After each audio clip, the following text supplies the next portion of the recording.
So from time and time again, I honestly really do like to sit down and enjoy me some kind of romance story. From Your Lie in April to Orange, I just like to sit down and take a bit of relaxation from all this action, just have some cushy, heartfelt stuff. I like to get hit in the feels. I really do. So with that in mind, I decided to pick up this one-volume series that was sitting in the middle of the bookstore on sale for about $5, and I did not regret it at all. I don't regret it at all, because it's really good. Very good. This is The God's Lie. Now I'm gonna review it.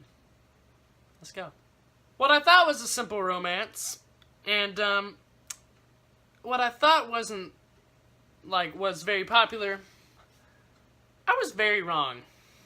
I was very wrong. So, once again, there's a young man, and this time his name is Nanao Natsuru, and so he's just bored of his simple life living with his mother, and he seemingly falls in love with this girl on the first page. And, you know, his life is changing. All these different changes are happening. He doesn't know how to see life. And so, one day, he just decides to run away with this girl. Well, this one girl that he has some mysterious attraction towards just has some weird stuff going on. She's not the perfect girl. She's just kind of quiet and laid back. So, he just decides to come hang out with her one day. And he slowly just becomes closer and closer to her, and they end up living together for 3 days over the summer. And that's it, basically. His mother works as a illustrator, writer, kind of person. I think he draws manga. I don't know, weirdo. And it's just a simple life. And it's a simple romance story. This doesn't really have something that sticks out far among the rest of normal romance stories.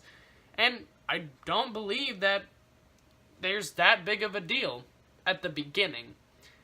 For me to explain why this is a better romance story is because that there's a big twist ending. There's a very big twist ending at the very end that distinguishes itself from the rest. It's very simple at first, and it seemingly feels like it's just going to be a boring romance story all the way through. But not at the halfway point. No, not at the halfway point. No. So the characters this time around are pretty generic. Nano is the typical guy who ends up falling for the girl for one reason or another.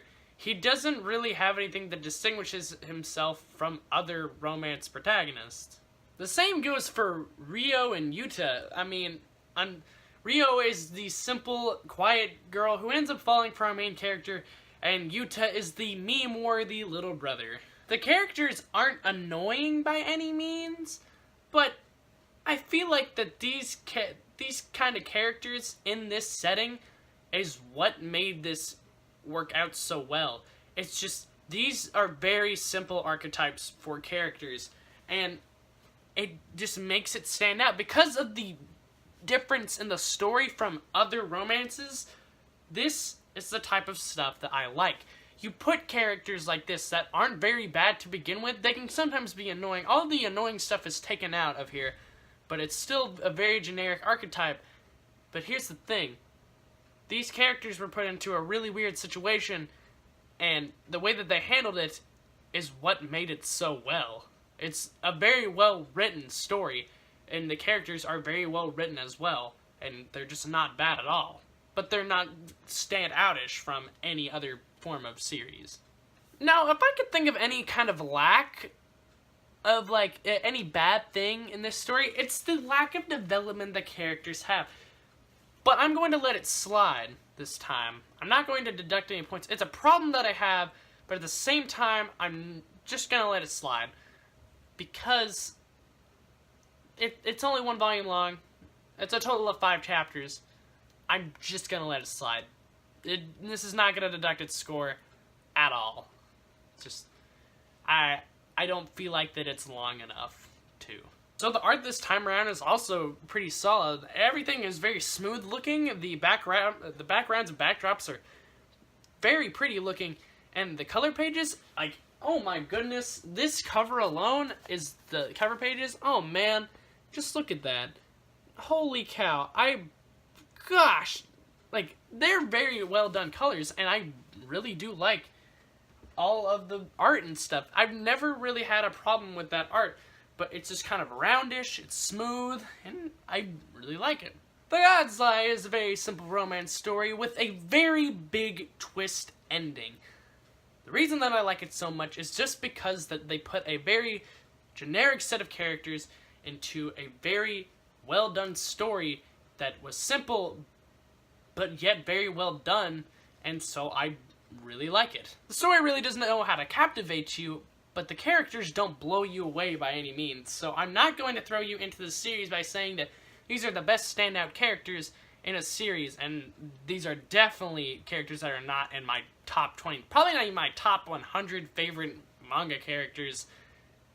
It's just not, nothing stand out from these characters happens. So I'm not going to say that they're the best characters, but they're not bad characters. Now, the story is very well written, and I feel like that it's a good amount, it's a good length, it's short, entertaining, and I feel like that everybody should honestly have this in their collection because it's only one volume.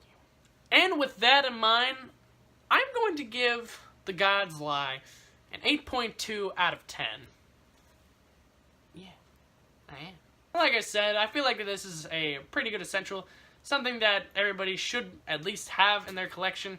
It's only one volume. It is a total of $13 US, and in Canada, it's only 14. So there's not that much difference. I'm looking at you, Canada. You better get this, because it's only $1 more expensive than in the US. So yeah, it's honestly very well worth your time, and I think that it's very entertaining. Hey, you want to watch more of me? Then maybe you should subscribe. Hey, you wanna do other stuff? Follow me on Twitter. Links in the description. Subscribe button is right beside my face. I'm sorry. I am dreadfully sorry for that. Who's pumped for Halloween? I am. There's gonna be some good stuff on Halloween. Halloween, spooky, spooky. Ooh.